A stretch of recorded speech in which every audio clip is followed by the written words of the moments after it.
삶과 죽음, 죽음과 삶 마지막 강의를 합니다. 제가 이 강의가 이렇게 많은 의미를 담고 이렇게 시작해서 끝나게 될 줄은 시작할 땐 몰랐던 것 같아요. 근데 이제 지난주에 우리 김수영 집사님네 시모님도 돌아가시고 그러면서 이제 하은이가 할머니 꿈을 그 연달아 계속 꿨다 이 말을 이 강의를 할 때 제가 김수영 집사님께 시작하는 날 이 강의를 잘 들어라 그랬어요. 이 강의 안에 지혜가 있다. 그래서 이제 어르신이 이렇게 소천하시는 그 길을 갈 때 우리가 뭘 준비해야 되는지 좀 생각해 봐야 되는 부분들이 있다 했는데 이 강의의 여정을 따라 어머님을 어떻게든 이렇게 존중하며 하늘 나라로 가시는 그 여정을 좀 자기 비춰준 것 같아요. 그 아드님과 며느님 또 손녀들이. 그래서 할머니가 이러더라고요. 제가 할머니 손을 꼭 붙잡고 여러 번 기도했다고. 그런 고백이 될 때 죽음이라고 하는 그 여정이 좀 따뜻하셨겠구나라는 생각이 좀 들었고, 제가 그날 또 다른 장례도 갔었어요. 근데 이제 16살 되는 남자아이였는데 초등학교 때 이렇게 상담을 했던 애인데 백혈병으로 너무 오랜간 투병하다가 얼굴이 꼭 보고 싶더라고요. 거기서 막 꼭 오세요 이건 아닌데 보고 싶어서 가서 이제 엄마랑 그 남동생을 형을 좀 위로하고 이렇게 돌아오면서 되게 많은 생각이 들었어요. 걔는 이제 순복음 재단의 성교회 거기서 이제 주일학교 멤버였더라고요. 그래서 교인이었구나라는 말에 좀 주의 복음을 들고 하나님의 나라로 편안하게 갔겠구나 뭐 이런 마음도 들고, 그러면서 되게 많은 생각이 들면서 이제 이번 강의를 준비했고, 이제 12번의 강의를 지금 10번에다가 하려니까 양이 방대한데 그걸 다 할 생각은 없고 천천히 이제 마무리하는 마음으로 하려고 해요. 그래서 제가 왜 이게 삶과 죽음에 대해서 이렇게 좀 특별히 여길까라는 고민을 했어요. 삶이든 죽음이든 이게 저는 되게 중요했거든요. 그래서 왜 이런 자극이 어디에서 있었을까 보니까 제가 6살인데 동생이 좀 일찍 죽고 또 11살 청소년기에 들어가기 전에 죽음이라는 것에 대해서 고민을 정말 많이 했어요. 죽은 후에 우리는 어디로 가나. 그랬는데 이제 그 죽은 후에 어디로 간다라는 게 교회에 갔을 때 이제 그 죽은 후에 우리가 하늘나라라는 천국이라는 곳을 간다. 이게 목회자로부터 그 얘기를 들었을 때 그럼 내 동생의 영혼은 지금 어디에 있는 거지? 이런 고민을 했어요. 그럼 우리에게 왜 천국이 있다는 얘기를 아무도 안 했지? 뭐 이런 고민을 하고, 그럼 내 동생의 영혼은 지금쯤 어디에 있을까? 그래서 천국에 있다라고 얘기했을 때 안심도 되면서 제가 되게 어린지만 복음을 소유해야 된다는 생각을 했던 것 같아요. 그래서 제가 이제 유아교육하고 이제 유치원 막 이게 교사교 공부를 할 때 그때 주일학교에 되게 열심히 그 전도를 했던 것 같아요. 그래서 제 주일학교 학생이 5, 6 고은 아이였는데 제가 그때 부장을 했는데 2명이었는데 그 해 60명이 됐어요. 정말 집집마다 방문을 해서 그 아이에게 복음을 전하고 싶다. 그게 열정이 전해졌는지 그 동네 아줌마들 엄마들이 저한테 아이를 맡겼어요. 그러면 어떨 때는 이렇게 그 아이가 밥 먹을 때까지 기다려야 되는 거예요. 이게 2시 예배니까. 그러면 이렇게 기다렸다가 이제 업어 오기도 하고 안고 오기도 하고 이렇게 5명씩 오면 이제 교사들이 다 데리고 와서 60명이라는 그 아이들이 이렇게 소복히 앉아서 이게 찬양 부르고 예배하고 3시 반까지, 그리고 이렇게 다시 단전하게 돌려주고. 근데 이제 그때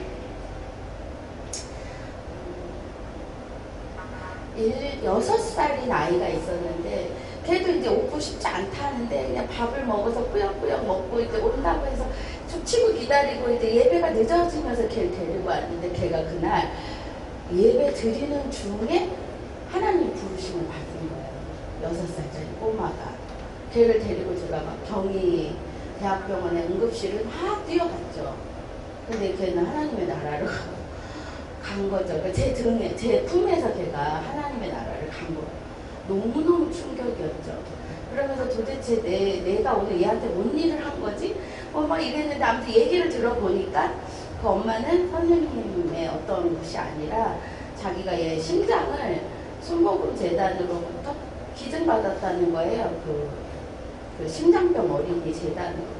근데 얘를 자기네가 교회를 다니지 않은 무언가에 계속 사인이 왔는데 무시했었다. 뭐 이런 얘기를 하시면서 제가 그때 제가 한 3, 4주간 계속 무례함과 복음 전함에 대해서 고민이 된다. 우리 같이 식사하면서 계속 나눴잖아요.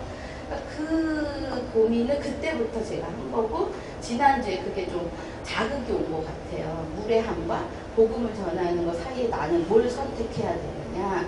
이제 그 고민을 했는데 그때 제가 혹시 그 집이나 그 아이에게 무례하게 복음을 전하지 않았을까 하는 생각을 제가 하고 있었다는 걸 깨달았어요. 그러면서 나는 무례하게 복음을 전하고 싶지 않다. 존귀한 주의 복음을 잘 전하고 싶고 원하는 사람에게 해주고 싶다. 그런데 그 아이가 소천하고 1년 후에 그 아이와 너무 똑같은 아이가 하나님이 선물로 주셨다고 이제 그 소식을 들었어요. 전도사님에게. 그러면서 내 마음이 좀 가벼워졌고 그리고 나서 제가 좀 뭔가 다 털어버리고 싶은 이렇게 좀 개운하고 싶고 다시 내 열정에 대해서 돌아보고 싶어서 필리핀에 3년간 그 목사님의 아이를 이렇게 그 언어 장애가 온 한목적 언어 장애가 온 아이와 동화책 읽기를 하면서 저도 쉼을 좀 가지고 선교지에서 좀 쉼을 가졌던 것 같아요. 그러니까 지금 뭐 너무 드라마틱한 일들이 내 인생 20대 초반에 일어났죠. 그러면서도 제가 막 서울역에서 예수 믿으세요 노방전도 한 1년 반도 했어요. 제가 리더였어요. 12명이.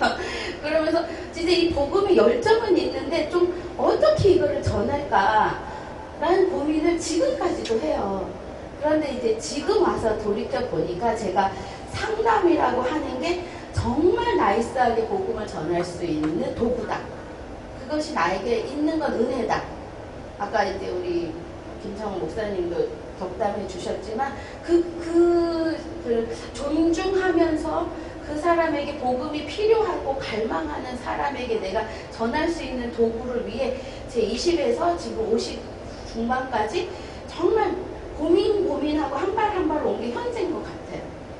그러면서 이제 지금 리뉴얼이라고 하는 나의 새로운 과제 산막을 향해 가고 있는데 그런 와중에 이 강의가 어떻게 보면 이제 마침표이자 새로운 출발점이 된 강의였고 이 강의를 마지막 강의를 준비하는 동안에 정말 다양한 죽음을 이렇게 배웅했잖아요. 저희 엄마도 그렇고 시모도 그렇고 하은 할머니도 그렇고 아이도 그렇고 그러면서 지금 내 산막은 어떻게 가야 되는지가 좀 정리되고 있는 시간을 갖고 있어요. 그래서 오늘 에미라고 하는 분이 10월 30일 날 돌아가셔요. 그래서 10월 마지막 그 밤에 그 한 달간 어떠한 일이 이분에게 있었는지를 우리가 같이 나누면서 우리도 이제 여러분도 인생의 딱 중반을 가고 있잖아요. 전반전과 후반전으로 크게 나눈다면 그래서 앞으로의 인생에 여러분들이 이 삶과 죽음을 배웅하기도 하고 맞이하면서 나는 어떻게 가야 되는지를 좀 정리하시는 시간이 됐으면 합니다.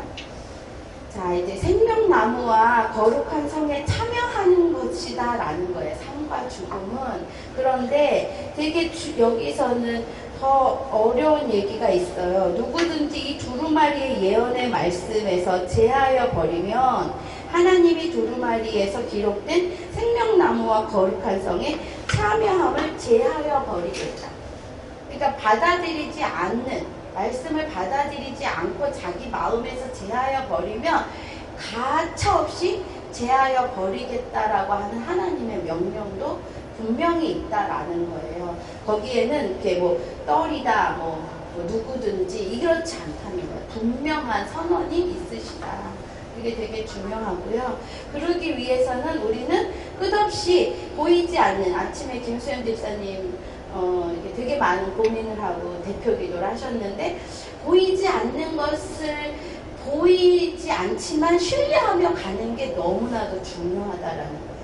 우리 안에 보이지 않는 하나님의 나라가 보여지지 않지만 보인다라고 하고 말씀이 근거로 우리가 그 방향을 가지고 간다는 것 너무 중요하다. 그럼 보이지 않는 그 하나님의 나라를 누구를 통해 보냐? 주 선포되는 말씀을 통해서도 보지만 우리의 믿음이 있는 확신한 삶을 통해서 또 누군가는 보고 갈 수 있다라는 이야기죠.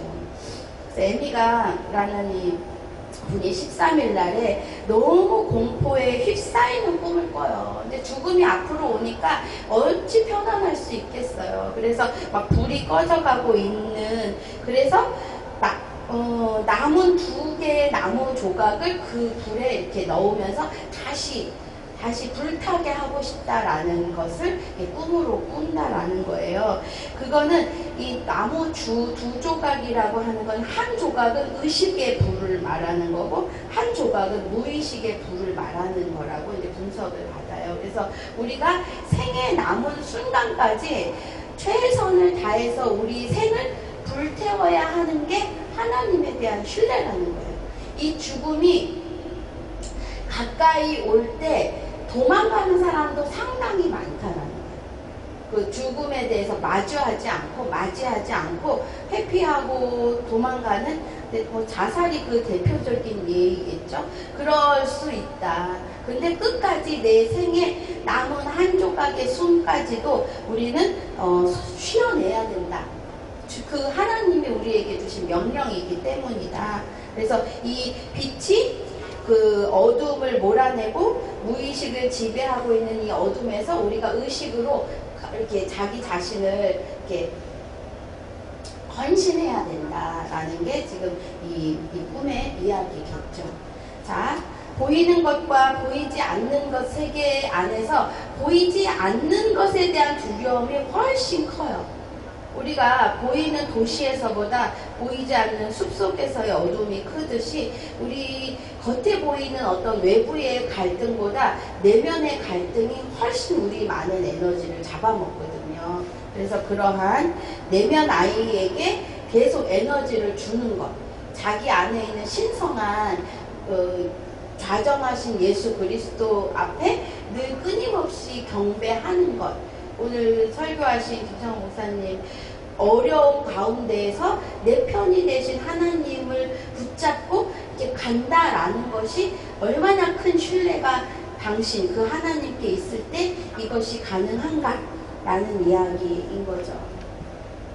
그래서 에미는 죽어가는 에미의 고통과 그 죽음이 고통이 없다라고 말한다면 그거는 진실이 아닌 거예요.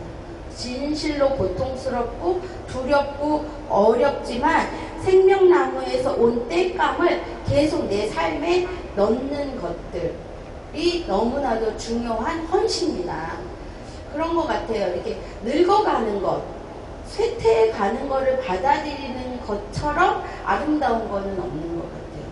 얼마 이게 그러고 있는데 요번 주 중에 제가 나의 리뉴얼은 뭐지? 이제 그런 생각이 들었는데 제가 주 중에 이명수 목사님이라고 존경하는 분을 길에서 배웠을 때 너무 감사했어요. 그래서 그분의 한마디 한마디가 제 마음에 이렇게 담기는 거예요. 이게 이제 우리 윤분석을 우리 큰아이도 사랑하고 있고 저도 되게 사랑해서 배우고 있다 할 때 눈빛이 달라지면서 참 좋은 길을 간다. 그래서 자기도 그걸 통해 자기 자신을 바라보는 틀을 가지고 있다. 눈을 가지고 계시다. 그래서 아 그러시냐. 저희는 아직 부족하지만 천천히 가고 있다 할 때 너무 왜 그분의 눈빛이 제 마음에 이렇게 담기는 것 같은 거예요. 그래서 제가 같이 사진을 찍으면 맨 뒤에서 찍는데 그분 옆에서 찍고 싶고 그래서 이렇게 찍어주실 때 되게 이렇게 오랫동안 제 기억에 남을 것 같은 거예요. 그러고 있는데 제 교수님이 이제 은퇴하세요. 저한테 되게 친절하셨던 분이고 많은 학문을 내 지식을 주셨는데 그분이 이제 기억에 남는 학생이 이제 저라고 강의 시간에 얘기하셨다 해서 전화를 드리면서 그분이 했던 얘기가 이렇게 담기는 거예요, 마음에. 담겨서 너무나 이게 땔감같이 제 마음이 따뜻해지고 영혼에 또 새로운 열정들이 이렇게 생기는 거예요. 두 분을 배웠을 때. 그러면서 제가 아하가 온 거예요. 나의 제 산막의 리뉴엘은 내가 어떤 누군가와 나눈 어떤 이야기가 그의 마음에 이렇게 좋은 땔감으로 담긴다면 이것이 나의 리뉴얼이 아닐까. 좋은 어른, 괜찮은 어른이 되어가는 게 내 또 다른 산막이겠다 라는 생각이 들었어요. 그러고 있는데 제가 여태까지 했던 많은 분들 중에 기억에 남는 몇 분 중에 한 분이 갑자기 오시겠다, 선생님한테 하고 싶은 말이 있다 그래서 이제 밤늦게 오셨어요. 퇴근을 해야 되는데도 제가 좀 기다렸죠, 그분을. 그랬는데 그분은 정신증을 너무 오래 앓으셔서 감각 둔화가 심하신 분이에요. 그러니까 우리가 흔히 느끼는 이 감정을 그분들은 안 느끼세요. 약간 회색 같아요. 그런데 외로움은 느끼셨어요. 이제 외롭다라는 게 불편하다. 근데 쓸쓸하다라는 단어가 느껴져서 오셨다는 거예요. 제 가슴이 다시 막 뛰기 시작했어요. 이게 쓸쓸하다라고 하는 거는 관계적 단어거든요. 이게 혼자 있어서 자아가 외로운 거랑 다르게 그 관계 안에 관계가 이렇게 낙엽이 떨어지듯이 떨어져 나갈 때 느끼는 이 감정이에요. 아, 올가을엔 쓸쓸하셨냐, 뭐 때문에 쓸쓸하시냐 하니까 이제 여러 가지 사례가 되는데, 이제 둘째가 군대 가고 큰아들이 취업하고 뭔가 이제 자기의 독립을 해 가는 게 자기에게는 이렇게 쓸쓸하다, 혼자 남는 듯 하다라고 느끼신다는 거예요. 잘 담으셔야 된다. 이게 너무 중요한 감정이고 우리가 성숙해질 때 느끼시는 감정이라 나쁜 게 온 게 아니라 좋은 게 온 거다. 우리 가을이 나뭇잎이 빛바라는데 우리 단풍나무 구경을 누가 많이 가시죠? 어르신들이 가시는 게 이게 자기 같은 거예요. 가을에 나무에 그 초록이 다 지고 누루딩딩해진 그게 와 아름답다 하는 게 이게 자기 같으시니까 가는 거잖아요. 그러니까 쓸쓸하다라는 게 자기 같다라는 느낌이 오고, 그 60이 넘으신 그분에게 쓸쓸하다라는 단어는 이제 다가와야 되는 단어인 거예요. 그래서 너무너무 감사하다. 이제 이 정서적 감수성을 느낀 당신은 아마 훨씬 더 풍요로운, 풍요롭다 그래서 아무 일이 없는 건 아니에요. 회색 도시는 아무 일이 없어요. 관심이 없으니까. 부인이 아프다 그래도 감기약 하나 지어다 주는 일도 없고, 자식이 뭐 공부가 뭐 F학점 나왔다고 그래서 애달파하는 마음도 없어요. 왜냐면 관심이 없으니까. 근데 이제 이런 것들이 느껴진다는 거예요. 아이가 이제 군대 가는데 잘할까, 이게 느껴진다는 건 벌써 의식이 그만큼 성장하시고 어떤 것들이 이렇게 직조됐다라는 거잖아요. 그래서 너무 이게 불편하실 거다. 근데 느끼셔야 되고 담으셔야 되고 그 느낀 감정을 이야기해야 된다. 아이에게 너가 군대 간다고 하니까 갑자기 쓸쓸해, 뭐 가을바람이 온 것 같아, 이게 저한테 말하시듯이 이야기를 하면서 숨이 들락날락 하는 게 관계다. 그래서 어떻게 말하고 싶으시냐 해서 몇 번 연습을 하셨어요. 근데 이제 잘하셨을 거예요. 그래서 이제 그 부인은 카톨릭 신자인데 피정도 갔다 오셨다 하면은 당신이 없는 며칠이 내가 좀 쓸쓸함을 더 느꼈어, 이렇게 얘기하셔야 된다. 이제 그랬죠. 근데 이런 것처럼 우리 안에 이런 인생의 어떠한 것들이 다가올 때 느끼는 느낌을 나쁘다라고 생각하시면 안 되고, 감사한 거고 느낄 수 있기에 고마운 거다. 그것이 생명나무에서 주는 땔감 같은 것들을 에이미는 지금 죽어가면서 고통스럽다라는 걸 느끼고 있다라는 거예요. 그런데 10월 16일 30일에 돌아가셨으니까 한 보름 전에 양녀가 에이미와 어떤 신경망이 연결된 것 같아요. 자기 자녀와 신경망이 연결되는 건 당연한 거예요. 그래서 대상관계가 맺어진다 하는데 자녀하고도 대상관계가 못 맺어지는 분들이 있어요. 자녀가 어떻든 저떻든 엄마가 뭐 아프든 말든 관심이 없는 사람들도 있어요. 그런데 양녀인 이 에이미의 양녀가 지금 엄마의 죽음, 자기를 길러준 엄마의 죽음이 그 사람의 꿈에 담겼다라는 건 상당한 애착이 그 삶에 있었다는 거예요. 그래서 그 에이미의 죽음이 이 양녀를 통해 발현되는 거예요. 그런 소식이 발현되는데 소년이기도 하고 소녀이기도 한. 하나님은 남성이기도 하고 여성이기도 하시잖아요. 그러한 측면이 있는 어떤 아이가 소리를 내는 거예요. 어머니야. 그거는 이제 그 양녀의 셀프상이기도 하지만 에이미 안에서의 소리가 양녀를 통해 나팔처럼 이렇게 팍 퍼지는 거일 수도 있다라는 거예요.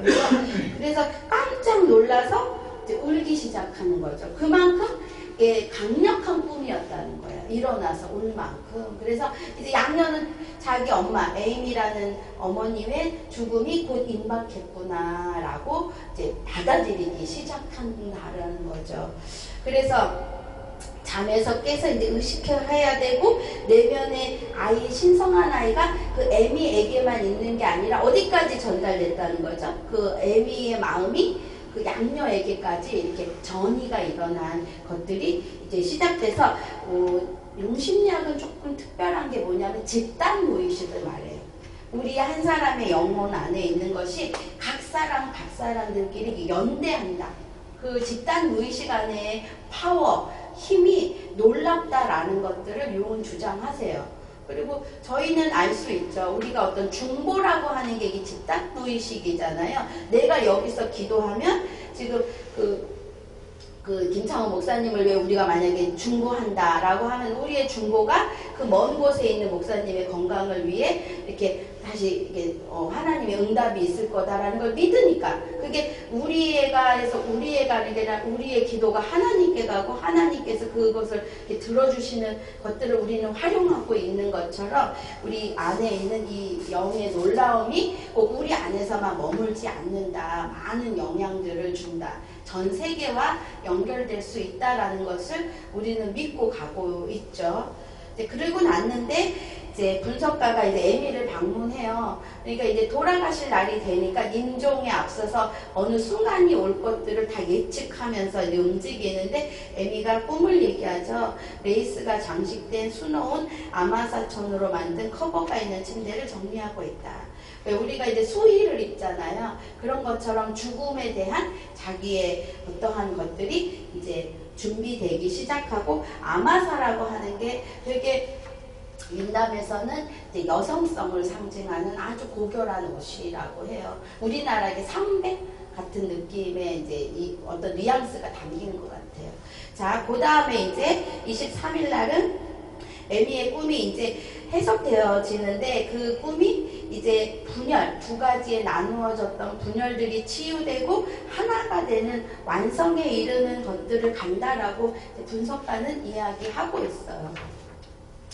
그리고 났는데 이제 30일 날 에이미가 돌아가시는데 29일 날 분석가가 꿈을 꿔요. 그러니까 벌써 분석가와 에이미는 연결되어 있는 거죠. 그런데 그 이 시대가 98년이니까 이때 한참 유행했던 어떤 스토리가 모래 위에 난 발자국. 장로님은 기억하실 거예요. 내가 모래 위에 어떤 발자국이 있는데 두 개로 가다가 어느 날 하나가 됐다.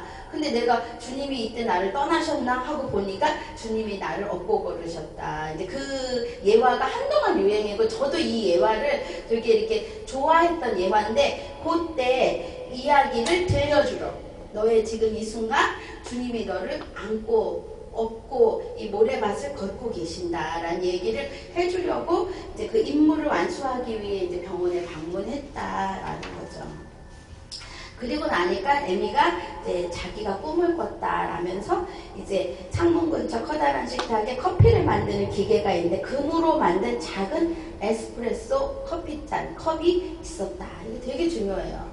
이제 아까 저도 이제 커피를 선물 받았다는데 우리 같이 한번 내려서 마셔봐요. 그런데 그 커피라고 하는 게 이게 약간 브라운이잖아요. 다 탄 거잖아요. 그런 것들이 이게 그리고 이거는 씨앗이에요. 근데 씨앗인데 몇 개가 들어있는지 아세요? 커피는?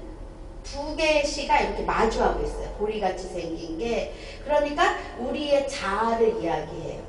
그런데 타버린 커피는 우리 안에 무의식을 이야기해요. 그림자스러운 우리를 어디다 담았다 하냐면 금이라고 하는 완전한, 온전한, 신성한 거기에 담았다라고 하는 꿈을 꿨다는 거예요. 그러면 이제 에미는 이 꿈이 자기가 그리스도라고 하는 이 온전한 요 잔에 그 자기의 타버린 영혼, 자기의 그림자스러운 자기의 그 불쌍한 영혼이 완전히 담겨서 녹아내려서 갈아서 한 잔에 즙이 되었다라는 이야기를 꿈으로 꿨다라는 거예요. 그래서 이제 완전한 변화가 그리스도 안에서 일어났다. 갱신이 일어났다라는 이야기를 지금 꿈 분석을 통해 이제 완성됐다라고 하는 것들을 이제 꿈을 봤죠. 너무 좋은 선물 같아요. 그것이 우리가 그리스도 안에 완전히 담겼다. 씨앗인데 타버리고 즙이 되어서 갈아서 이게 어떠한 것이 담겼다. 커피 한 잔에 담겼다. 금잔에. 그것은 그리스도 안에 내가 뭔가가 그 상태로 완벽하게 충분하게 되어졌다.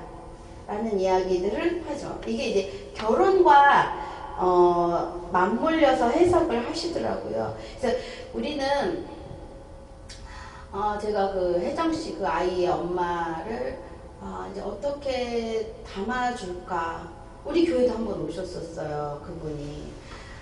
어떻게 그분을 담아내줄까. 그것 때문에 간 것 같아요. 그 형이 떠나간 그 아이를 어떻게 담아내주지. 근데 이 니그레도 상태라는 게 그거라는 거야. 내 안에 아무것도 없는, 완전히 흑암뿐이 없는 검음에서 우리의 부활은 시작한다 라는 이야기거든요. 그 엄마가 자녀가 많은데 유독 그 아이를 사랑했어요. 둘째를. 근데 이제 그 아이가 하늘나라로 가고 난 지금 아무것도 없는 완벽한 흑암인 이 엄마에게 필요한 거는 복음 외에는 없다라는 생각에 그냥 가게 됐죠. 근데 이제 엄청난 숙제가 있죠. 그 마음을 어떻게 해석하고 해결하고 담아내고 많은 숙제가 있지만 우리 안에 어떠한 고통이 오면 그 고통은 부활의 시작이다라는 거라는 거예요. 그래서 그거를 설명할 수 있어야 되고 그 부활이 되어져 가는 과정까지 정말 많은 고통의 그 토함이 있을 거예요.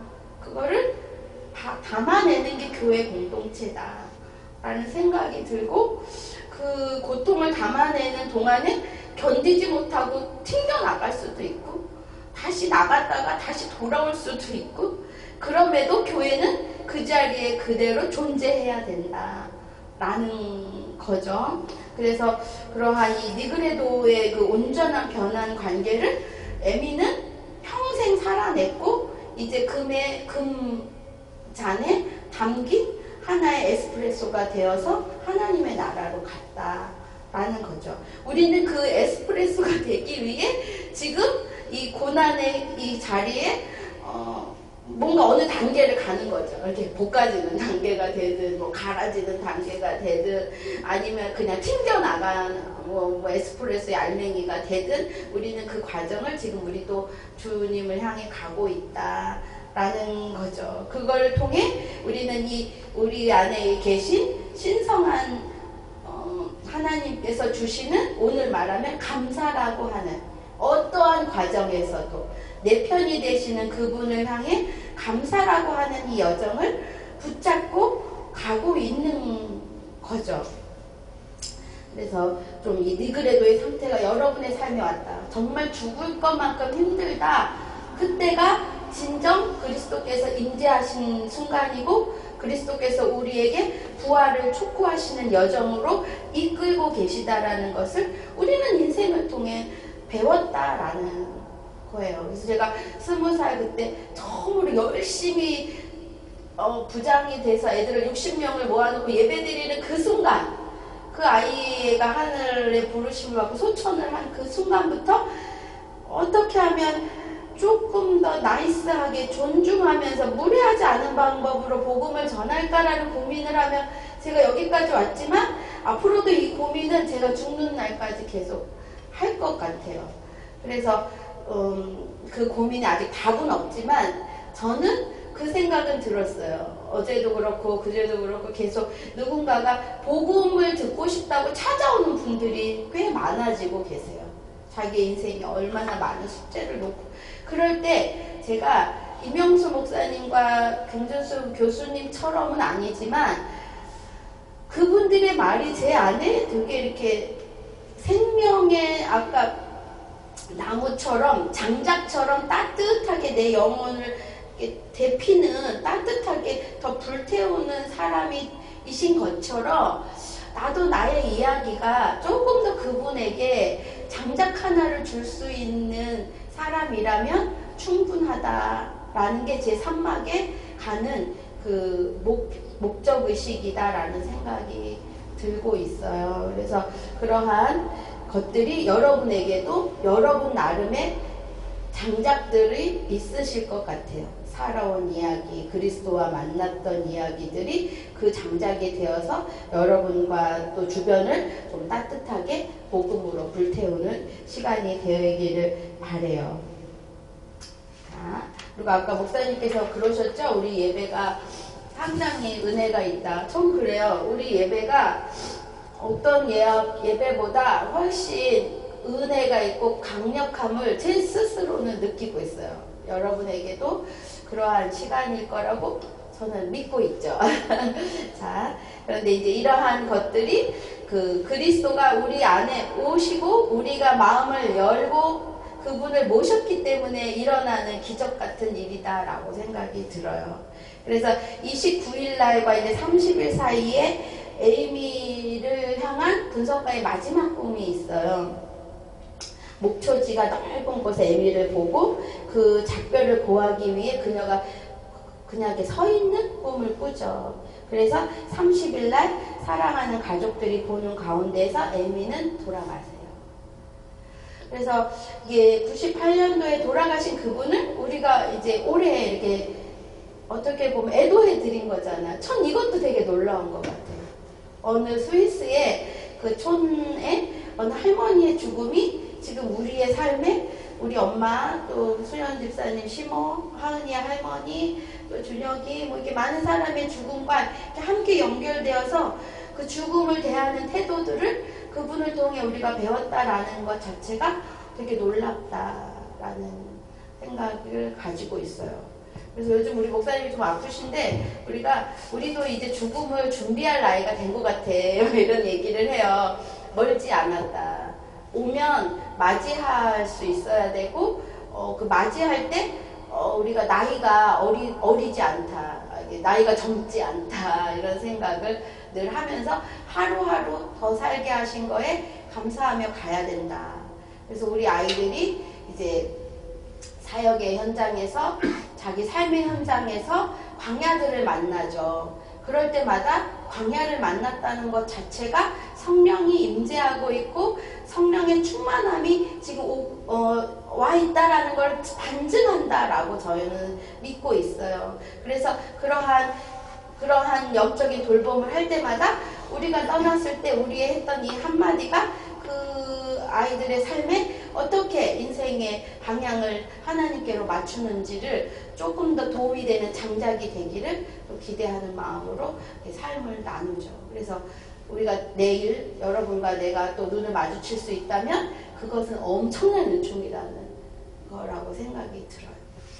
자, 그래서 우리가 만날 때 더 기쁘게 더 행복한 모습으로 인사를 나누면 좋을 것 같아요. 자, 우리 마지막 20절, 21절 같이 읽고 제가 기도하고 마치겠습니다. 이것들을 증언하시가 이르되 내가 진실로 속히 오리라 하시거늘 아멘. 주 예수여 오시옵소서. 주 예수의 은혜가 모든 자들에게 있을지어다. 주님 감사합니다. 우리가 삶과 죽음, 죽음과 삶을 통해 우리의 인생과 또 우리의 죽음을 또한 생각해 봅니다.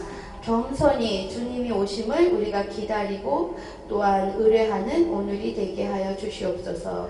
예수님의 이름으로 기도합니다. 아멘. 아멘.